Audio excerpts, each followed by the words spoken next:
Hello everyone. Himachal Pradesh ji के series जो हमने शुरू की थी उसके भाग 8 में आप सभी का स्वागत है। ये जो सीरीज थी हिमाचल प्रदेश जी की वो हमने मेनली फोकस करके बनाई हुई है। हिमाचल प्रदेश जो टेट एग्ज़ाम है 2020 में, उसमें जो एच पी जी के का जो सेक्शन पूछा जाता है उसकी तैयारी के लिए हमने ये एक सीरीज शुरू की थी। ठीक है, इसके अलावा बट ये जो हिमाचल प्रदेश जीके की जो सीरीज है वो वेरियस जो एग्ज़ाम होते हैं एचपी में, जो कॉम्पिटिटिव एग्ज़ाम हैं like HP police, HP forest guard या एचपी पीएससी द्वारा जो एग्ज़ाम लिए जाते हैं, वेरियस अदर एग्ज़ाम, ये सीरीज़ उनके लिए भी काफ़ी ज़्यादा हेल्पफुल रहेगी। तो आज के जो जो हमारा ये पार्ट 8 है उसमें हम मेनली जो हिमाचल प्रदेश जो टेट हुआ था 2019 में जो टेट के एग्ज़ाम हुए थे वो 2 बार हुए थे। उसमें से जो एलटी लैंग्वेज टीचर का जो 2019 में जो टेट हुए थे उसमें से जो एचपीजी के सेक्शन पूछा गया था उसकी हम एनालिसिस करेंगे। ठीक है, तो सबसे पहले ये देखते हैं कि जून 2019 में जब एलटी के लिए एग्ज़ाम लिया गया तो जीके के 30 क्वेश्चनों में से जो एचपीजीके की जो वेटेज रही थी वो 1 या 2 क्वेश्चन पूछे गए थे उसमें। ठीक है, लेकिन जब नवंबर 2019 में दोबारा से टेट हुआ तो एलटी में जो जीके सेक्शन था उसमें से जो एचपीजीके की वेटेज रही थी वो रही थी 13 क्वेश्चन। देखो, एक एक आपको ह्यूज अनसर्टेनिटी देखने को मिलेगी। आप फिक्स जो क्राइटेरिया है उसको लेकर कभी भी श्योर नहीं हो सकते कि हिमाचल प्रदेश जीके की जो वेटेज है वो कितनी रहेगी, ये बदलती रहती है। तो और वैसे भी हिमाचल प्रदेश जीके में जीके का नॉलेज जो हिमाचल प्रदेश के स्टूडेंट को होना काफ़ी ज़्यादा ज़रूरी है। ठीक है, तो ये जो सीरीज़ है वो इस दृष्टि से भी काफ़ी ज़्यादा महत्वपूर्ण है। ठीक है, तो आज जो हम वो हिमाचल प्रदेश एलटी का जो एग्ज़ाम हुआ था नवंबर 2019 में, उनके जो कुल मिलाकर जो 14 या 15 क्वेश्चन बनते हैं उनको डिस्कस करेंगे। तो मूव करते हैं हम अपने फर्स्ट क्वेश्चन की तरफ। तो फर्स्ट क्वेश्चन पूछा गया था, फर्स्ट क्वेश्चन था हर्मिट ऑफ शिमला किसे कहा जाता है? हर्मिट ऑफ शिमला के नाम से किस व्यक्ति को जाना जाता है? ये क्वेश्चन पूछा गया था जो एलटी का जून 2019 का एग्जाम हुआ था उसमें पूछा गया था ये कि हर्मिट ऑफ शिमला ये किसे कहा जाता था। तो ऑप्शन में थे जॉर्ज ह्यूले, विलियम बेडरबर्न, रविंद्रनाथ टैगोर या ए.ओ. ह्यूम। ठीक है, तो इस क्वेश्चन का जो राइट आंसर था वो था ए.ओ. ह्यूम। इनका पूरा नाम था एलन ऑक्टाविन ह्यूम। ठीक है, इनको कहा जाता था हर्मिट ऑफ शिमला। तो देखो, इससे रिलेटेड अब जो क्वेश्चन बन सकते हैं इसको डिस्कस करेंगे, इसकी एनालिसिस करेंगे हम। देखो, ए.ओ. ह्यूम, ठीक, एलन ऑक्टाविन ह्यूम, इनको कहा जाता है हर्मिट ऑफ शिमला। ये यूके के निवासी थे, यूनाइटेड किंगडम से थे ये। ठीक है, जब भारत में ब्रिटिश शासनकाल था तो उस दौरान ये शिमला में रहे थे कुछ समय तक। तो देखो, शिमला, ये यूके के निवासी थे, ब्रिटिश शासनकाल के दौरान ये इनका निवास स्थान है शिमला में। काफ़ी बार एग्जाम पूछा जाता है उनके निवास स्थान या उनके जो निवास स्थान है उस भवन का नाम आज भी, ये भवन आज भी है, इस भवन का नाम है रोथनी कैसल। ये प्रॉपर शिमला, जब आप कभी आपको शिमला जाने का मौका मिले या कभी आप गए होंगे तो जाखू वाला जो मार्ग है वहां, उस मार्ग पर आपको ये वाला जो भवन है वो देखने को मिलेगा, रोथनी कैसल। ठीक है, प्रॉपर शिमला में बना हुआ ये, प्रॉपर शिमला में। ठीक है, इसको बनाया था 1838 ईस्वी में कर्नल रोथनी, उन्हीं के नाम पर इस भवन का नाम पड़ा है रोथनी कैसल। और बाद में यहाँ पर ए.ओ. ह्यूम जो थे वो उनका ये निवास स्थान, उन्होंने इस जो घर को वो खरीदा था, ए.ओ. ह्यूम। ठीक है, इससे रिलेटेड काफी ज्यादा जो फैक्ट है वो डिस्कस हो सकते हैं, लेकिन सबसे पहले ये रही ए.ओ. ह्यूम की इमेज। ये दिखने में ऐसे थे और ये रहा उनका जो निवास स्थान था, रोथनी कैसल। रोथनी कैसल ये शिमला में है। ठीक है, अब इसके अलावा देखो, जब वो यहाँ पर निवास करते थे तो उनके मन में ही ये ख्याल आया था कि भारतीय राष्ट्रीय कांग्रेस जो है वो एक पार्टी बनाई जाए। ये उनके मन में ख्याल आया था, ठीक है। इस पार्टी को बनाने का उनके मन में ख्याल आया। तो इस ख्याल को उन्होंने 1883 ईस्वी में धरातल पर उतारने के लिए इस अपने विचार को जो उस समय के जो मुख्य लोग थे उनके समक्ष रखा। तो उन लोगों को उनका ये जो विचार था वो काफी अच्छा लगा। इसका परिणाम ये हुआ कि 28 दिसंबर 1985, वेरी इंपॉर्टेंट डेट है ना, इस दिन स्थापना हुई थी इंडियन नेशनल कांग्रेस आईएनसी की, 28 दिसंबर 1985। तो इनको बोला जाता है founder of Indian national Congress का जो मेन फाउंडर माना जाता है, या जो इस विचारधारा, ये इस पार्टी का जो मुख्य जो व्यक्ति है वो है ए.ओ. ह्यूम, ठीक है। इसके अलावा भी इसके फिर फाउंडर व्यक्तियों में काफ़ी व्यक्ति रहे, लेकिन मुख्य रूप जैसे दादा भाई नौरोजी, आगा खां, ये काफ़ी व्यक्ति मुख्य रूप से इसमें अग्रणी रहे इस पार्टी के निर्माण में। लेकिन जो मेन व्यक्ति उभरे हैं या मेन फाउंडर जिनको माना जाता है वो है ए.ओ. ह्यूम। इन्होंने जो है वो 28 दिसंबर 1985 को जो है वो इस पार्टी की स्थापना हुई थी। कहाँ पर? गोकुल दास तेजपाल संस्कृत कॉलेज है मुंबई में, वहाँ पर इस जो है वो पार्टी की स्थापना हुई थी। और शुरुआत में इसमें केवल 72 लोग जो है वो इसमें भाग लेने के लिए आए थे, ठीक है। ए.ओ. ह्यूम जो वो इसके पहले सचिव बने, उनको सचिव बनाया गया, 22 साल तक लगातार ये सचिव रहे थे। और वोमेश चंद्र बनर्जी ये बने थे कलकत्ता में इसके पहले अध्यक्ष, कलकत्ता से थे ये बने थे आईएनसी के पहले अध्यक्ष। तो काफ़ी स्टैटिक पोर्शन भी यहाँ से कवर होता है कि जो भारतीय राष्ट्रीय कांग्रेस है उसके पहले अध्यक्ष का नाम, पहले सचिव का नाम और उसके फाउंडर और डेट, ठीक है, कहाँ फाउंड हुई, ठीक है, और कितने लोगों ने भाग लिया, एटसेट्रा। ये काफ़ी ज़्यादा क्वेश्चन जो है वो पूछे जाते हैं। ए.ओ. ह्यूम जो है वो इसलिए इम्पोर्टेंट थे क्योंकि इनका जो निवास स्थान था वो शिमला में था, शिमला में रोथनी कैसल, ठीक है। रिलेटेड क्वेश्चन पूछे गए हैं, प्रीवियस ईयर के एग्जाम हुए हैं जो चाहे वो HPPSC के द्वारा लिए गए हों या HPSSC के द्वारा लिए गए हों, ये क्वेश्चन प्रीवियस ईयर में पूछे गए हैं। तो क्वेश्चन है कि भारतीय राष्ट्रीय कांग्रेस के किस नेता का शिमला के निकट रोथनी कैसल भवन में जो निवास स्थान था, तो मैंने आपको उन्हीं का नाम बताया, एलन ऑक्टाविन ह्यूम, ठीक है। एलन ऑक्टाविन ह्यूम इनका जो निवास स्थान था वो शिमला में। और आपको और हमको दोनों को ये याद रखना है उस भवन का नाम रोथनी कैसल, ठीक है, वेरी वेरी इंपॉर्टेंट, ठीक है। सेकंड क्वेश्चन ये भी पूछा गया है कि ए.ओ.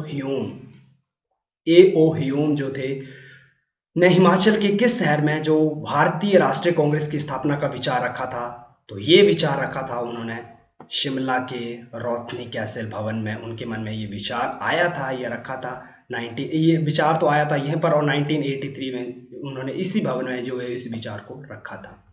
तो देखो इनको बोला जाता है A.O.. Hume, founder of Indian national Congress, ठीक है। ये इनका जो बर्थ है और ये इनकी डेथ डेट, ठीक है। ये इंपॉर्टेंट नहीं है, लेकिन आपको ये ध्यान रखना है, इनसे रिलेटेड जो भी फैक्ट डिस्कस हुए काफ़ी इंपॉर्टेंट क्वेश्चन है। नेक्स्ट टाइम आपको इन्हीं डिस्कशन में से कोई क्वेश्चन पूछा जा सकता है, तो रिमेंबर दिस थिंग। मूव करेंगे हम सेकंड क्वेश्चन की तरफ जो पूछा गया था। सेकंड क्वेश्चन पूछा गया था सिरमौर का जो बालासुंदरी मंदिर है, बालासुंदरी मंदिर, देखो क्वेश्चन में ही हमें बता दिया कि सिरमौर का बालासुंदरी मंदिर ये कहाँ पर है। तो इनडायरेक्ट वे में उसने तो हमें ये बता दिया कि बालासुंदरी मंदिर जो है वो सिरमौर में है, लेकिन वो हमें पर्टिकुलर प्लेस पूछना चाहता है, कहाँ पर है। सिरमौर में तो है, लेकिन सिरमौर में कहाँ पर है। तो option A Renuka, B Paonta, C Trilokpur या डी दियोठी। तो देखो बालासुंदरी का मंदिर काफ़ी फेमस मंदिर है हिमाचल प्रदेश का, जो कि डिस्ट्रिक्ट सिरमौर में है। और ये जो मंदिर है वो है त्रिलोकपुर, ठीक। और ये त्रिलोकपुर में है, इसीलिए इसको त्रिलोकपुर मंदिर के नाम से भी जाना जाता है। तो देखो बालासुंदरी मंदिर को त्रिलोकपुर मंदिर के नाम से भी जाना जाता है। इस मंदिर का जो निर्माण करवाया गया था वो 1573 ईस्वी में वहाँ के जो राजा थे दीप प्रकाश, उन्होंने करवाया था। ठीक हो। एक मैं आपको और फैक्ट बताता हूँ, यहाँ से डिस्कस करते हुए चलते हैं। जैसे जैसे कटोच वंश, ये कहाँ से रिलेटेड है? कांगड़ा। उसी प्रकार जो प्रकाश वंश है ना, प्रकाश, जहाँ जैसे शमशेर, प्रकाश, दीप प्रकाश, ये सारे प्रकाश राजा जो है वो सिरमौर के हुए। तो प्रकाश वंश जो था वो बेसिकली सिरमौर से संबंधित था। और जो ये बालासुंदरी मंदिर है, ये समर्पित है महामाया, जो बालासुंदरी है, जो गॉडेस हैं बालासुंदरी, उनको ये समर्पित है। और महामाया जो बालासुंदरी है, उनको 84 घंटों वाली देवी भी कहा जाता है। 84 घंटों वाली देवी, वेरी इंपॉर्टेंट निक नेम पूछा हुआ है। देखो 84 घंटों वाली जो देवी है वो इन्हीं को बोला जाता है। माता बालासुंदरी जो है उन्हीं को कहा जाता है 84 घंटों वाली देवी। ठीक है। सिरमौर में और भी मंदिर हैं, जैसे कि गायत्री मंदिर, ये रेणुका में है सिरमौर। जगन्नाथ मंदिर, ये भी है सिरमौर में। शिरगुल मंदिर, चूड़धार बेसिकली सिरमौर की हाईएस्ट पीक है चूड़धार, वहां पर है, उस चोटी पर स्थित है शिरगुल महादेव का मंदिर सिरमौर। देई साहिब मंदिर, वेरी इंपॉर्टेंट, देई साहिब मंदिर मैक्सिमम टाइम एग्जाम में पूछा जाता है। देई साहिब मंदिर, ये पौंटा में पड़ता है। इसको राजा शमशेर प्रकाश, देखो प्रकाश फिर से आ गया, राजा शमशेर प्रकाश, ये पौंटा में है, इन्होंने बनाया था इसको। कटासन देवी का मंदिर पर्टिकुलरली, देखो कई बार बालासुंदरी का पर्टिकुलर प्लेस पूछ लिया जाता है और कई बार कटासन देवी का जो मंदिर है ये है धौला कुआं जगह है सिरमौर में। राजा जगत प्रकाश ने इसको बनाया था, राजा जगत प्रकाश सिरमौर के। ठीक है। उसके अलावा लक्ष्मी नारायण मंदिर, ये नाहन में है। देखो कंफ्यूज नहीं होना है, लक्ष्मी नारायण मंदिर हिमाचल प्रदेश में बड़ा फेमस है, डिस्ट्रिक्ट चंबा का। लेकिन अगर चंबा में ऑप्शन ना हुआ तो आप नाहन को तो कम से कम, सिरमौर को तो आप निगलेक्ट नहीं कर सकते क्योंकि वहाँ भी तो है। लेकिन अगर दोनों है तो फर्स्ट प्रेफरेंस आपने चंबा वाला जो ऑप्शन है उसको देनी है। ठीक है। इसके अलावा सिरमौर में शिव मंदिर भी है, जो कि रानीताल जगह कांगड़ा में भी है। ठीक है। शिव मंदिर रानीताल में भी है, ये जगह सिरमौर में भी है। ठीक है। रामकुंडी मंदिर, ये नाहन में है, नाहन। तो देखो काफ़ी ज़्यादा मंदिर हो गए, लेकिन इतना ज़्यादा हमें याद रखने की ज़रूरत नहीं है। अगर याद रहते हैं तो गुड, अगर नहीं भी रहते हैं तो कोई दिक्कत नहीं है। इंपॉर्टेंट याद रखने हैं, एक हो गया बालासुंदरी टेम्पल, बालासुंदरी मंदिर आपको पता होना चाहिए, बालासुंदरी मंदिर त्रिलोकपुर। देई साहिब मंदिर वेरी इंपॉर्टेंट, ये है पौंटा सिरमौर। और कटासन देवी का मंदिर, अगर आपको ये 3 मंदिर सिरमौर के याद रहते हैं देन इट्स ओके। ठीक, कोई बात नहीं। अच्छा, और क्वेश्चन जो प्रीवियस ईयर में पूछे गए हैं, त्रिलोकीनाथ मंदिर ये कहाँ पर है? त्रिलोकीनाथ मंदिर, देखो कंफ्यूजन क्रिएट होती है, एक है त्रिलोकपुर मंदिर और एक है त्रिलोकीनाथ मंदिर। तो त्रिलोकीनाथ तो जगह है उदयपुर में, ये भगवान त्रिलोकीनाथ जी का मंदिर उदयपुर में है। लाहौल स्पीति पौरी मेला लगता है यहाँ पर, काफ़ी एक मैं बोलूँगा धार्मिक रूप से काफ़ी ज़्यादा ये मंदिर फेमस है ये, क्योंकि यहाँ पर जो हिंदू और जो बौद्ध है वो दोनों पूजा करते हैं। और एक है त्रिलोकपुर मंदिर, ये तो त्रिलोकपुर जगह तो सिरमौर में है, इसको माता बालासुंदरी मंदिर कहते हैं, तो ये तो सिरमौर वाले की बात हुई। तो देखो त्रिलोकपुर और त्रिलोकीनाथ डिफरेंट है। ठीक है। उसके अलावा प्रीवियस ईयर में पूछा गया कि हाटकोटी मंदिर, ये तो हाटकोटी वाला जो मंदिर है वो शिमला में है। Bhootnath temple is famous in Mandi district. ठीक है। और द लैंड ऑफ 84 टेम्पल ये कहा जाता है भरमौर को। ठीक है। ये थे कुछ इंपॉर्टेंट क्वेश्चन और ये रही इस क्वेश्चन की एनालिसिस। नेक्स्ट टाइम अगर इनमें से कोई क्वेश्चन पूछा जाता है तो आई होप आप उसको करने में सक्षम होंगे। ठीक है। ये रही जो बालासुंदरी टेम्पल है सिरमौर का, त्रिलोकपुर जिसको also known as Trilokpur temple, उसकी इमेज। ठीक है। बालासुंदरी टेम्पल त्रिलोकपुर डिस्ट्रिक्ट सिरमौर में, इसको एस्टेब्लिशमेंट की थी 1573 में राजा दीप प्रकाश। तो रिमेंबर दिस थिंग। मूव करेंगे हम अपने थर्ड क्वेश्चन की तरफ। देखो थर्ड क्वेश्चन पूछा गया था एलटी के एग्जाम में कि किस वर्ष जो पीटर हॉफ है, देखो ब्रिटिश काल के दौरान का जो शिमला में काफ़ी फेमस जो भवन है, जो कि ब्रिटिश काल के दौरान चाहे वो आवास स्थान रहे हो या पर्टिकुलर किसी के निवास स्थान है या वहाँ घूमने के लिए आते हो, लेकिन ये भवन आज भी एज इट इज़ वहाँ पर बनाए गए हैं। तो ये भवन उनके पर्टिकुलर नाम है, ठीक है।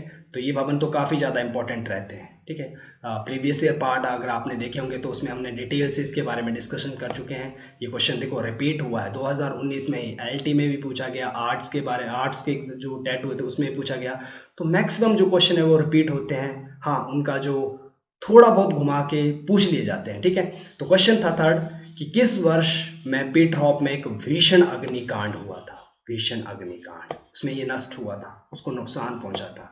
तो कब हुआ था? 1978, 1981, 1963 या 1984? अगर आपने मेरी प्रीवियस ईयर पार्ट को अगर गौर से देखा होगा तो शायद आप इसका उत्तर देने में सक्षम होंगे। तो देखो पीटरहॉफ ये काफी ऐतिहासिक भवन कहा जाएगा इसको, क्योंकि ये ब्रिटिश काल के दौरान जो है वो शिमला में बना, ठीक है। ये बेसिकली टोडर स्टाइल में बना, ये ब्रिटिश काल के दौरान। तो इसका स्टाइल अगर पूछा जाता तो टोडर स्टाइल, ट्यूडर स्टाइल, ठीक है। ये पीटरहॉफ ये भवन जो है वो बेसिकली कुफरी में है, कुफरी, कुफरी, ठीक है, शिमला में। और यहाँ ये जो है, ये जो भवन है वो तकरीबन 7 वाइसराय या गवर्नर जनरल जो ऑफ इंडिया जो है उनका निवास स्थान रहा है। 7 से अधिक जो वाइसराय प्लस उसके अलावा जो गवर्नर जनरल ऑफ इंडिया हुए उनके जो है वो आवास निवास स्थान रहा है during the British period in India, ठीक। तो इसकी जो हिस्टोरिकल एक जो क्रोनोलॉजी उसको अगर डिस्कस करेंगे तो शायद ही हमें ये भूले, ठीक है। तो देखो वन बाय डिस्कस करते हैं। जो पहले व्यक्ति थे जिन्होंने इसको ऑक्यूपाइड किया या उसके ऊपर कब्जा किया या अधिग्रहण किया वो थे जेम्स ब्रूस, जेम्स ब्रूस, इन्होंने कब्जा किया, ठीक है। पर वो यहाँ पर रहे नहीं कभी भी। तो पीटरहॉफ जो भवन था उसमें रुकने वाले जो पहले वायसराय थे वो लॉर्ड एल्गिन, लॉर्ड एल्गिन 1863 ईस्वी में वो इस भवन में आए थे, ठीक है। अच्छा आपको ये बताना है कि लॉर्ड एल्गिन का जो समाधि स्थल है वो हिमाचल प्रदेश में किस पर्टिकुलर प्लेस पर है, ठीक है। राइट दिस क्वेश्चन का, इस क्वेश्चन का जो आंसर है वो आपको कमेंट सेक्शन में बताना है, ठीक है। जो स्वतंत्र जब भारत, फिर उसके बाद क्या होता है कि भारत आजाद हो जाता है, ठीक है। तो इसे सौंप दिया जाता है पंजाब हाई कोर्ट। इसको, इस जो बिल्डिंग है इसको डिक्लेयर कर दिया जाता है, पीटरहॉफ जो भवन है ये बन जाता है पंजाब जो सरकार है उसका हाई कोर्ट बन जाता है ये, ठीक है। और इसी हाई कोर्ट में सुनवाई होती है नाथूराम कोर्ट से, जिन्होंने महात्मा गांधी जी की हत्या की थी, उनकी जो मुकदमे की सुनवाइयां हुई थी वो पंजाब हाई कोर्ट में हुई थी। और पंजाब उस समय पंजाब का जो हाई कोर्ट था वो था पीटरहॉफ में, ठीक है। फिर क्या होता है कि 1971 जब हिमाचल प्रदेश जो है वो एक स्टेट के रूप में उभर कर सामने आता है, 18वां स्टेट बनता है इनफैक्ट, तो होता क्या है कि इसको डिक्लेयर कर दिया जाता है राजभवन या गवर्नर हाउस, ठीक है, गवर्नर हाउस बन जाता है। अब ये गवर्नर हाउस बन गया। फिर 12 जनवरी 1981, 12 जनवरी 1981 के दिन एक घटना होती है, एक ट्रेजेडी होती है कि इस भवन में क्या है, आग लग जाती है। अब आग लगने के बाद क्या होता है कि जो हमारा जो राजभवन है उसको शिफ्ट कर दिया जाता है वर्निस कोर्ट, एक और बिल्डिंग वर्निस कोर्ट, और जो कि आज भी हिमाचल प्रदेश का राजभवन है। तो हिमाचल प्रदेश का जो आज के टाइम जो राजभवन है उस बिल्डिंग का नाम है वर्निस कोर्ट, ठीक है। और फिर क्या किया जाता है कि इसको रीबिल्ड किया जाता है, रीबिल्ड किया जाता है उसी तरह जिस तरह से ये पहले था, ठीक है, न्यू डिजाइन दिया जाता है। और इसको फिर क्या बना दिया जाता है, एक लग्जरी होटल जो है वो गवर्नमेंट बना देती है। और आज ये जो है वो एक होटल है, गवर्नमेंट होटल है, जो कि 1981 से गवर्नमेंट के रूप में, गवर्नमेंट होटल के रूप में जो वो अपनी जो भूमिका है वो निभा रहा है। ये रही उसकी इमेज, देखो इसको इमेज के थ्रू, ये है आपका पीटरहॉफ, पीटरहॉफ, इसको ये है पीटरहॉफ, देखो ओल्ड गवर्नर हाउस इसको बोल सकते हैं, या पंजाब सरकार का हाई कोर्ट भी यहाँ पर रहा। 1981 पर्टिकुलर डेट 12 जनवरी 1981 को यहाँ पर एक ट्रेजेडी होती है। और फिर क्या होता है कि जो हिमाचल प्रदेश का जो राजभवन है उसको ट्रांसफर कर दिया जाता है वर्निस कोर्ट, वर्निस कोर्ट। और प्रेजेंट टाइम में हिमाचल प्रदेश का जो राज्यपाल है उसका जो निवास स्थान है उसको, वो आज भी यही है वर्निस कोर्ट। तो राजभवन दो हुए हिमाचल प्रदेश में, एक हिस्टोरिकल जो ओल्ड है और एक न्यू जो प्रेजेंट टाइम में है वो है वर्निस कोर्ट। ठीक है। रिलेटेड क्वेश्चन जो प्रीवियस ईयर के एग्जाम में पूछे गए हैं, क्वेश्चन ये पूछा गया है कि महात्मा गांधी के जो हत्यारे थे नाथूराम गोडसे, उनके मुकदमे की सुनवाई शिमला के किस भवन में हुई थी? तो उस भवन का नाम है, हाल ही में हमने डिस्कस किया, पीटर हॉफ। ये क्वेश्चन पूछे गए हैं प्रीवियस ईयर में, तो that's very important, Peter Hoff. ठीक है। क्वेश्चन 2, पंजाब का हाई कोर्ट जो था वो चंडीगढ़ स्थानांतरण से पहले शिमला के किस स्थान या भवन में स्थित था? देखो, पंजाब का जब हाई कोर्ट आज तो चंडीगढ़ में है, लेकिन चंडीगढ़ से पहले जब ये चंडीगढ़ में नहीं था तो इससे पहले किस भवन में था? तो हिमाचल प्रदेश में ही शिमला में एक भवन है, पीटर हॉफ, अभी डिस्कस किया वो। ठीक है, पंजाब सरकार का हाई कोर्ट रहा हुआ है ये तो यहाँ पर जो है स्थित था। इसके अलावा एक और क्वेश्चन डिस्कस कर लेते हैं, Gaiety theatre, very important, Gaiety theatre. जब आप रिज में जाओगे तो आपको गेयटी थिएटर जो वो देखने को मिल जाएगा। ये प्रॉपरली रिज में है, शिमला रिज मैदान जो शिमला में है वहाँ पर है। इसको जो है वो महारानी जो विक्टोरिया थी ब्रिटिशर्स की, उसकी जयंती पर जो है वो 1887 ईस्वी में इसको जो है तो वो शुरू किया गया। और जो प्रथम नाटक इस थिएटर में प्रस्तुत किया गया था वो था टाइम विल टेल, है ना, टाइम विल टेल। और इसको जो आर्किटेक्ट किया था हेनरी इरवान। ठीक है। इनफैक्ट हेनरी इरवान ने Indian institute of advance study, जिसको कि वाइस रेगल लॉन्च कहते हैं, उनके आर्किटेक्ट भी यही थे। ये बेसिकली एक इंजीनियर हैं। तो ये थी इस क्वेश्चन की, थर्ड क्वेश्चन की एनालिसिस। एक बार रिकैप कर लेते थे अपने तीनों क्वेश्चनों को। हर्मिट ऑफ शिमला कहा जाता है A.O. ह्यूम को, ये फाउंडर हैं इंडियन नेशनल कांग्रेस के। ठीक है। सिरमौर में बाला सुंदरी मंदिर जो वो काफ़ी फेमस है, ये पर्टिकुलरली त्रिलोकपुर में है। ठीक है। और 12 जनवरी 1981 को जो पीटर हॉफ एक भवन है उसमें एक भीषण अग्निकांड हुआ था। मूव करेंगे हम अपने फोर्थ क्वेश्चन की तरफ। फोर्थ क्वेश्चन था हिमाचल प्रदेश विधानसभा जिसका गठन हुआ था 1952 में। इसका पहला स्पीकर जो था वो कौन था? पहला speaker option A Krishnachandra, B Krishna Mohini, C Desraj Mahajan, D Jaiwant Ram. तो इस हिमाचल प्रदेश विधानसभा के प्रथम अध्यक्ष हुए हैं पंडित जयवंत राम। ये रही उनकी इमेज, ये है पंडित जयवंत राम। ठीक है। ये first speaker of Himachal Pradesh state legislative assembly 1952 से 1956 तक ये जो है वो हिमाचल प्रदेश के विधानसभा अध्यक्ष रहे। देखो, एक प्रॉपर वे में डिस्कस करते हैं। 15 अप्रैल 1948 जब हिमाचल प्रदेश जो था वो अस्तित्व में आया तो इसको घोषित किया गया मुख्य आयुक्त क्षेत्र, चीफ कमिश्नर प्रोविंस, और हिमाचल प्रदेश के प्रथम चीफ कमिश्नर बने एनसी मेहता। फिर क्या होता है कि नवंबर 1951 में इसको डिक्लेयर कर दिया जाता है पार्ट सी स्टेट, भाग या ग या श्रेणी ग का राज्य। और जब ये राज्य बन गया तो विधानसभा के लिए चुनाव होते हैं 1952 में। ठीक है। और उस समय जो सीटें थी वो थी 36।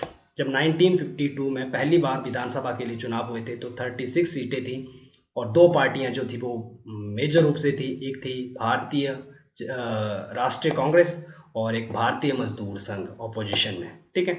और नतीजा ये होता है कि भारतीय जो राष्ट्रीय कांग्रेस थी उसको 24 सीटों के साथ ये बहुमत हासिल करती है और फर्स्ट सीएम के रूप में हमारे सामने आते हैं डॉक्टर यशवंत सिंह परमार सिरमौर से। ठीक है।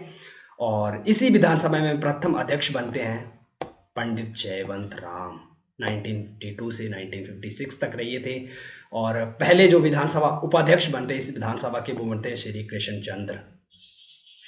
चंद्र। तो वर्तमान में हिमाचल प्रदेश में 13वीं विधानसभा है और इसके वर्तमान में हिमाचल प्रदेश विधानसभा के स्पीकर जो हैं वो अभी तो नहीं है, लेकिन कुछ समय पहले थे राजीव बिंदल, जिन्होंने इस्तीफा दे दिया। और ये अब जो राजीव बिंदल जी हैं वो हैं भारतीय राष्ट्रीय कांग्रेस, भारतीय जनता पार्टी के प्रदेश अध्यक्ष हैं राजीव बिंदल जी। ये पहले जो थे वो हिमाचल प्रदेश विधानसभा के स्पीकर थे। इम्पोर्टेंट फैक्ट और क्वेश्चन पूछे जा सकते हैं कि हिमाचल प्रदेश के कौन से व्यक्ति जो थे वो सर्वाधिक समय तक जो है वो विधानसभा अध्यक्ष रहे, वो थे ठाकुर सेन नेगी। 3 बार बने हैं ये, ठीक है। और सबसे कम समय का जो कार्यकाल रहा वो रहा श्रवण कुमार का 2 वर्ष, ठीक है। और पहली महिला जो विधानसभा अध्यक्ष थी वो थी विद्या स्टोक्स, 1985 से 1990 तक ये रही थी। हिमाचल प्रदेश की कुल विधानसभा की जो सीटें हैं वो है 68, इसमें से सर्वाधिक हैं कांगड़ा में 15 और न्यूनतम है 1-1 लाहौल स्पीति और किन्नौर, दोनों में 1-1 सीट है।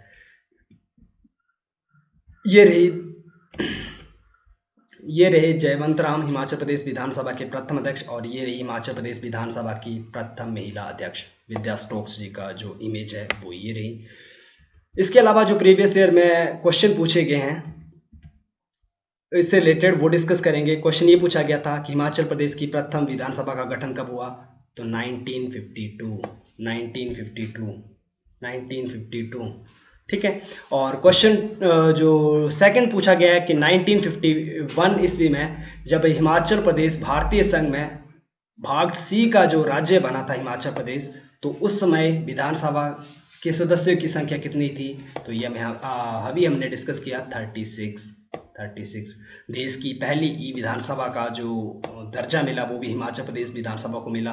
हिमाचल प्रदेश विधानसभा के जो सत्र होते हैं या जो विधानसभा है वो 2 जगह है, एक है चौड़ा मैदान शिमला में और एक है तपोवन धर्मशाला में, ठीक है। यहाँ पर शीतकालीन सत्र होते हैं। तो ये थी एनालिसिस इस क्वेश्चन की। मूव करेंगे हम अपने 5th क्वेश्चन की तरफ।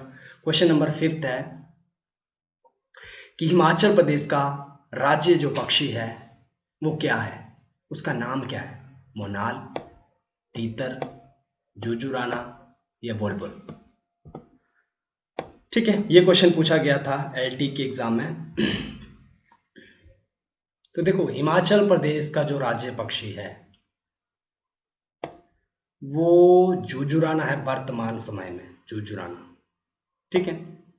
साइंटिफिक नेम है इसका वेस्टर्न ट्रैगोपैन, इसको बोला जाता है वेस्टर्न ट्रैगोपैन, ठीक है। और हिमाचल प्रदेश का जो राज्य पशु है वो है प्रेजेंट टाइम में बर्फानी तेंदुआ या हिम तेंदुआ, स्नो लेपर्ड, ठीक है। इसका साइंटिफिक नेम है। लेकिन आपको इससे रिलेटेड क्वेश्चन और भी जो है वो ध्यान रखने हैं, इमेज के थ्रू समझेंगे। देखो आज के समय जो हिमाचल प्रदेश का राज्य पक्षी है वो है जुजुराना, ये उसकी इमेज है। लेकिन 2005 में बना था, 2005 के बाद बना था, ये 6-7 से या आई थिंक ये जुजुराना हिमाचल प्रदेश का जो राज्य पक्षी है। लेकिन 2005 इससे पहले जो था वो हिमाचल प्रदेश का राज्य पक्षी था मोनाल, ठीक है। उसी तरह हिमाचल प्रदेश का जो वर्तमान में जो राज्य पशु है वो है बर्फानी तेंदुआ। लेकिन 2005 से पहले जो था वो था कस्तूरी मृग। तो क्वेश्चन किसी भी तरीके से पूछा जा सकता है। इसके अलावा और डिस्कस करेंगे। देखो 2005 से पहले जो राज्य पक्षी था वो था मोनाल, राज्य पशु 2005 से पहले था कस्तूरी मृग, डिस्कस कर चुके हैं। हिमाचल प्रदेश का राजकीय पुष्प जो है वो है गुलाबी बुरांस, ये रहा उसका साइंटिफिक नेम। राजकीय वृक्ष जो है वो है देवदार, राजकीय खेल जो है वो है वॉलीबॉल। ये रहा जो गुलाबी बुरांश है उसकी इमेज, ये देवदार जो राजकीय वृक्ष है और ये वॉलीबॉल, ये हमारा राजकीय खेल है, ठीक है। इसके अलावा कुछ क्वेश्चन डिस्कस करेंगे। राष्ट्रीय वन नीति, जो राष्ट्रीय वन नीति के अनुसार हिमाचल प्रदेश जैसे पर्वतीय राज्य के भौगोलिक भूभाग का कितना, ये जो हमारी फॉरेस्ट पॉलिसी आती है हर 2 साल के बाद, उसके अनुसार कि हिमाचल प्रदेश जैसे पर्वतीय राज्य के भौगोलिक भूभाग का कितना प्रतिशत जो भाग जो वो वनों के अधीन होना आवश्यक है। ये रिपोर्ट सर्वे क्या कहता है कि कितनी जो जमीन है वो हिमाचल प्रदेश में वनाधीन जो वो होनी चाहिए, तो वो है 50% जरूरी है, ठीक है। लेकिन वर्तमान में हिमाचल प्रदेश में जो वो 66.5% जो भूमि है वो वनों के अधीन आती है, पेड़ पौधों वाली ये भूमि है। हिमाचल प्रदेश का जो कुल क्षेत्रफल है, अब 66.5% का मतलब है कि हिमाचल प्रदेश का जो कुल क्षेत्र है 55,673 वर्ग किलोमीटर, उसमें से जो 37,033 वर्ग किलोमीटर का जो क्षेत्रफल है वो वनों के अधीन आता है, ठीक है। हिमाचल प्रदेश के क्वेश्चन सेकंड पूछा गया कि हिमाचल प्रदेश के किस जिले में सबसे कम जो है वो वनों का प्रतिशत है वो है लाहौल स्पीति। लाहौल स्पीति में आपको 1.39% जो है वो वन देखने को मिलेंगे। इनफैक्ट वहाँ का जो क्षेत्रफल है वो काफ़ी ज़्यादा है, लेकिन जो वहाँ पर जो शुष्कता है वहाँ पर, उसकी वजह से यहाँ पर पेड़ पौधे कम उगते हैं, इसीलिए जो स्पीति स्थान है खासकर उसको तो सूखा रोग जो रेगिस्तान भी कहा जाता है, लाहौल स्पीति को शुष्क जिला कहा जाता है। ठीक है, नेक्स्ट क्वेश्चन की कस्तूरी, हिमाचल प्रदेश में कस्तूरी मृग प्रजनन केंद्र, इनकी संख्या बढ़ाने के लिए प्रजनन केंद्र ये कहाँ पर है, ये कुफरी में। और जुजुराना की अगर हमने प्रजनन केंद्र जो है वो है सराहन रामपुर, ठीक है, शिमला में। ठीक है, हिमाचल प्रदेश का सबसे बड़ा और सबसे छोटा वन्य जीव अभ्यारण्य ये कौन है? अगर आपने प्रीवियस ईयर का जो पार्ट है वो अगर आपने देखे होंगे तो शायद आपको पता होगा, तो आपने ये मेरे को कमेंट सेक्शन में बताना है। जितना डिटेल से आप लिखेंगे उसका डिस्ट्रिक्ट शेयर कीजिए, उसकी मेजरमेंट बताइए, और उसके बारे में जितना आप लिख सकते हैं लिखिए, क्योंकि जो चीज़ आप डिटेल से लिखते हैं वो आपके लिए आपके माइंड में काफ़ी टाइम तक जो है वो रहती है, क्योंकि उसमें आप अपनी एक इन्वॉल्वमेंट जो है वो शो कर रहे होते हैं। ठीक है, मूव करेंगे हम अपने 6th क्वेश्चन की तरफ। 6th क्वेश्चन पूछा गया था रोंगटोंग, रोंगटोंग जल विद्युत परियोजना हिमाचल प्रदेश के किस जिले में है जो वो स्थित है? देखो, रोंगटोंग एक बेसिकली खड्ड है, एक नाला है जो कि सहायक है स्पीति नदी का, और स्पीति नदी पड़ेगी लाहौल स्पीति में। तो ये रोंगटोंग जल विद्युत परियोजना तो उसी पर बनी हुई है, तो ये कहाँ पर होगी फिर? इनफैक्ट स्पीति, लाहौल स्पीति डिस्ट्रिक्ट में ही होगी। इसके बारे में डिस्कस करेंगे, कुछ फैक्ट निकल कर आते हैं इसके बारे में जो कि एग्जाम में पूछे जा सकते हैं या पूछे जा चुके हैं। ठीक है, जैसे कि हिमाचल प्रदेश की सर्वाधिक ऊंचाई पर स्थित जो जल विद्युत परियोजना जो है ये जो है वो यही है रोंगटोंग जल विद्युत परियोजना। ठीक है, रोंगटोंग जल विद्युत परियोजना जो है वो हिमाचल प्रदेश की सबसे अधिक ऊंचाई पर स्थित हाइडल इलेक्ट्रिसिटी प्रोजेक्ट है। 2 मेगावाट की इसकी कैपेसिटी है। ठीक है, ये रोंगटोंग बेसिकली मैंने आपको अभी बताया ये सहायक है स्पीति नदी का, स्पीति नदी। ठीक है, इसके अलावा कंफ्यूजन ये क्रिएट होती है। अच्छा, एक फैक्ट और इससे रिलेटेड, देखो सबसे ऊंची तो है, लेकिन एक फैक्ट और डिस्कस कर लेते हैं इसके साथ साथ। हिमाचल प्रदेश सरकार द्वारा जनजातीय लोगों के उत्थान के लिए निर्मित प्रथम जो जल विद्युत पन विद्युत परियोजना थी, पानी से बनने वाली परियोजना थी, जनजातीय स्पेशली एम क्या था, जनजातीय लोगों के उत्थान के लिए जो बनाई गई थी वो रोंगटोंग ही थी, रोंगटोंग। तो ये इस जो जल विद्युत परियोजना के 2-3 फैक्ट हैं, आपको नेक्स्ट टाइम के लिए ध्यान रखने हैं। अच्छा, एक कंफ्यूजन क्रिएट होती है, कंफ्यूजन है, कंफ्यूजन को क्लियर करना काफ़ी ज़्यादा जरूरी होता है, नहीं तो ये आपके क्वेश्चन को गलत करवाती हैं। ठीक है, और एग्जामिनर इन्हीं कंफ्यूजनों से क्वेश्चन क्रिएट करते हैं। ठीक है, जहाँ पर मैक्सिमम जो स्टूडेंट है वो सिर्फ अगर आप रटने पे ध्यान देते हैं तो फिर यहाँ पर आपकी क्लैरिटी नहीं बन पाएगी। ठीक है, देखो एक है रोंगटोंग, रोंगटोंग, और एक है शोंगटोंग। शोंगटोंग है किन्नौर में जो जल विद्युत परियोजना है। ठीक है, किन्नौर 450 मेगावाट की है, ये सतलुज नदी पर बनी हुई है, सतलुज नदी पर बनी है शोंगटोंग। और रोंगटोंग जो है वो लाहौल स्पीति में है। याद रखने का एक ही तरीका है, आपको सिर्फ एक याद रखनी, वो है रोंगटोंग। रोंगटोंग के बारे में आपको इतना याद रखना है कि रोंगटोंग जो है वो स्पीति नदी की सहायक नदी है। और जैसे ही आपको स्पीति नदी आपके माइंड अगर इतना फैक्ट याद रहेगा आपको, तो आपको पता है स्पीति नदी तो लाहौल स्पीति में ही है, तो फिर आपसे ये क्वेश्चन कभी नहीं गलत होगा। अगर रोंगटोंग आपको याद है तो शोंगटोंग के बारे में आपको याद रखने की जरूरत नहीं है, वो इनडायरेक्ट वे में ही किन्नौर में शिफ्ट हो जाएगा। ठीक है, अच्छा, रिलेटेड क्वेश्चन जो प्रीवियस ईयर एग्जाम में पूछे गए हैं, क्वेश्चन पूछा गया था हिमाचल प्रदेश में निर्मित प्रथम जल विद्युत परियोजना, प्रीवियसली डिस्कस कर चुके हैं, ये है शानन।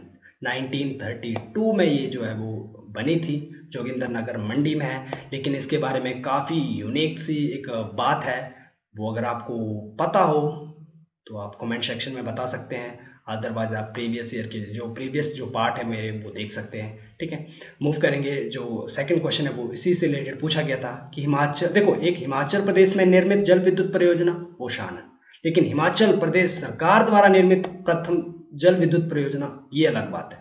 देखो, हिमाचल प्रदेश में बनी जल विद्युत परियोजना वो शानन है, इसके बारे में एक फैक्ट है, वो मैं आपको अभी नहीं बताऊंगा क्योंकि मैं प्रीवियसली बता चुका हूँ।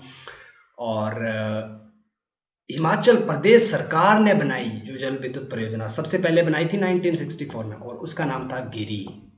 गिरी 201 मेगावाट की है सिरमौर में। गिरी बेसिकली सिरमौर डिस्ट्रिक्ट को 2 इक्वल पार्ट्स में डिवाइड करती है, ठीक है। अच्छा, ये डिस्कस कर चुके हैं ये वाला फैक्ट। हिमाचल प्रदेश सरकार द्वारा जनजातीय लोगों के उत्थान के उद्देश्य से जो पहली जल विद्युत परियोजना बनाई गई, तो उसका नाम भी रोंगटोंगी था। तो डिस्कस सर्वाधिक ऊंचाई पर भी यही स्थित है।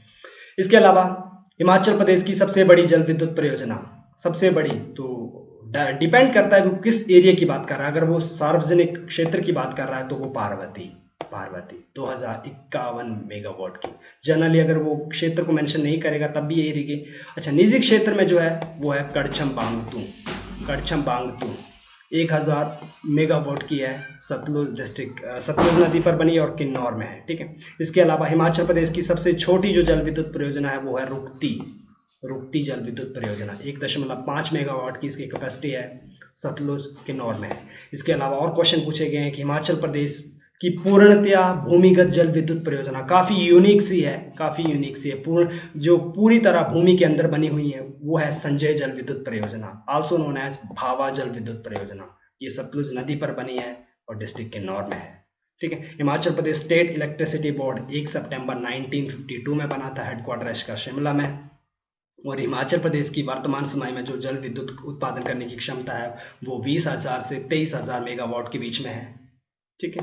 और हिमाचल प्रदेश की जो सतलुज नदी है उसमें जो सर्वाधिक जो है वो वर्तमान समय में विद्युत उत्पादन करने की क्षमता है। इसके अलावा हुला जो खड्ड है वो मंडी में है, या हुला जल विद्युत परियोजना ये भी मंडी में है। और भाखड़ा नंगल और कोल डैम जो जल विद्युत परियोजनाएं हैं ये डिस्ट्रिक्ट बिलासपुर में है, ठीक है। तो ये थी एनालिसिस इस क्वेश्चन की। तो मूव करेंगे हम अपने 7th क्वेश्चन की तरफ। 7th क्वेश्चन पूछा गया था कि हिमाचल प्रदेश के प्रथम मुख्य न्यायाधीश, ये भी क्वेश्चन रिपीटेड है। तो वो कौन थे? न्यायमूर्ति RS पाठक, या फिर न्यायमूर्ति MH वेग, न्यायमूर्ति PD देसाई, या लीला सेठ, ठीक। तो देखो होता क्या है, 25 जनवरी 1971 को जब हिमाचल प्रदेश को पूर्ण राज्य का दर्जा मिला, 18वां स्टेट बना ये, तो हिमाचल प्रदेश हाई कोर्ट की स्थापना होती है इसी दिन, ठीक। और ये इसको टेम्पररी बेस पर जिस भवन में शिफ्ट किया जाता है उस भवन का नाम है रिपनवुड, और ये भवन है शिमला में, ठीक है। उसके बाद क्या होता है, इसके जो प्रथम मुख्य न्यायाधीश बनते हैं वो बनते हैं जस्टिस मिर्जा हमीदुल्लाह बेग, MH वेग। 25 जनवरी 1971 के दिन ये शपथ लेते हैं, ठीक है। सेकंड रहे हैं RS पाठक। तो इस क्वेश्चन का जो करेक्ट आंसर है वो है न्यायाधीश या जस्टिस मिर्जा हमीदुल्लाह बेग, ठीक। और 8th नंबर पे बनती हैं लीला सेठ, जो कि हिमाचल प्रदेश उच्च न्यायालय की प्रथम मुख्य न्यायाधीश थी। इनफैक्ट मैं बोलूँ कि हिमाचल प्रदेश के जितने भी राज्य हैं उनमें से जो प्रथम किसी राज्य के हाई कोर्ट की जो प्रथम मुख्य न्यायाधीश बनी थी वो थी लीला सेठ, ठीक है। उसके अलावा एक इम्पॉर्टेंट फैक्ट और, सुप्रीम कोर्ट में HP से बनने वाले पहले मुख्य न्यायाधीश, first CJI from Himachal Pradesh, chief justice of India, और ये एकमात्र हैं, अभी तक इनके अलावा कोई और नहीं हुआ है CJI। तीसरे नंबर पे ये बने थे, ये थे जस्टिस मेहरचंद महाजन। ये बिलोंग करते हैं टिक्का गांव, नगरोटा बांगवा, डिस्ट्रिक्ट कांगड़ा से। इनके गांव का नाम मैक्सिमम टाइम पूछा जाता है, ये तीसरे नंबर पे बने थे, ठीक है। हिमाचल प्रदेश की जो नेशनल लॉ यूनिवर्सिटी है वो है गांधाल डिस्ट्रिक्ट शिमला में है। 2016 में ये 20वें नंबर की जो है वो नेशनल लॉ यूनिवर्सिटी बनी थी। और वर्तमान समय में जो हिमाचल प्रदेश के जो चीफ जस्टिस हैं, मुख्य न्यायाधीश हैं, वो हैं जस्टिस लिंगप्पा नारायण स्वामी।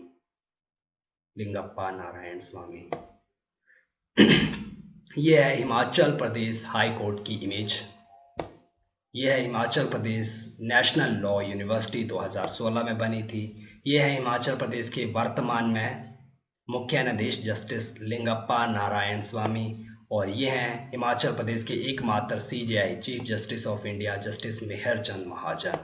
ठीक है, MH वेग बने थे। ये हैं MH वेग की इमेज, जो कि 25 जनवरी 1971 से लेकर 9 दिसंबर 1971 तक हिमाचल प्रदेश के मुख्य न्यायाधीश रहे पहले। ठीक है, सेकंड पे बने जस्टिस RS पाठक। जस्टिस लीला सेठ हिमाचल प्रदेश मुख्य जो उच्च न्यायालय है उसकी जो पहली महिला मुख्य न्यायाधीश। इनफैक्ट ये इंडिया की भी किसी राज्य की बनने वाली थी, लेकिन इसको लेकर बच्चे इन दोनों को लेकर काफ़ी कंफ्यूज होते हैं। देखो, जस्टिस फातिमा बीबी, ये सुप्रीम कोर्ट में पहली महिला जज थी, जस्टिस फातिमा बीबी सुप्रीम कोर्ट में। लेकिन किसी राज्य के हाई कोर्ट में पहली जो महिला जज बनी थी वो थी मुख्य न्यायाधीश बनी थी, वो थी जस्टिस लीला सेठ, वो बनी थी हिमाचल प्रदेश की। ठीक है, तो एक बार रिकैप कर लेते हैं अपने जो भी क्वेश्चन डिस्कस किए हैं।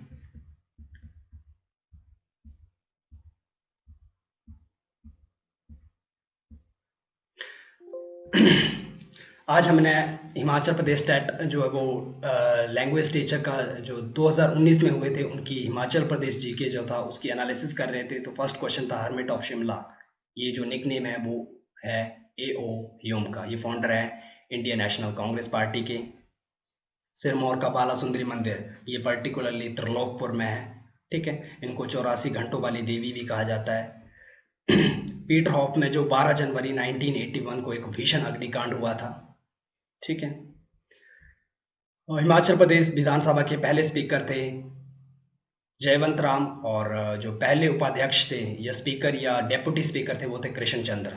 ठीक है, फोर्थ क्वेश्चन था हिमाचल प्रदेश का जो राज्य पक्षी है वो है जुजुराना। 2005 से पहले जो था वो था मनाल। रोंगटोंग जल विद्युत परियोजना जो वो हिमाचल प्रदेश के लाहौल स्पीति डिस्ट्रिक्ट में स्थित है, और याद रखने का तरीका है रोंगटोंग जो है वो स्पीति नदी का सहायक है। हिमाचल प्रदेश के प्रथम मुख्य न्यायाधीश जो थे वो थे जस्टिस मिर्जा हमीदुल्ला बेग, और पहली महिला जो थी वो लीला सेठ, और सेकंड नंबर पे जो बने थे वो जस्टिस RS पाठक। तो ये थी एनालिसिस इस वीडियो की। आई होप आपको ये जो एनालिसिस है वो पसंद आई होगी, आपको यहाँ से कुछ सीखने को मिला होगा। तो इसी तरह की जो सीरीज है वो कंटिन्यूसली आती रहेंगी। So at last, thanks for watching and God bless you all.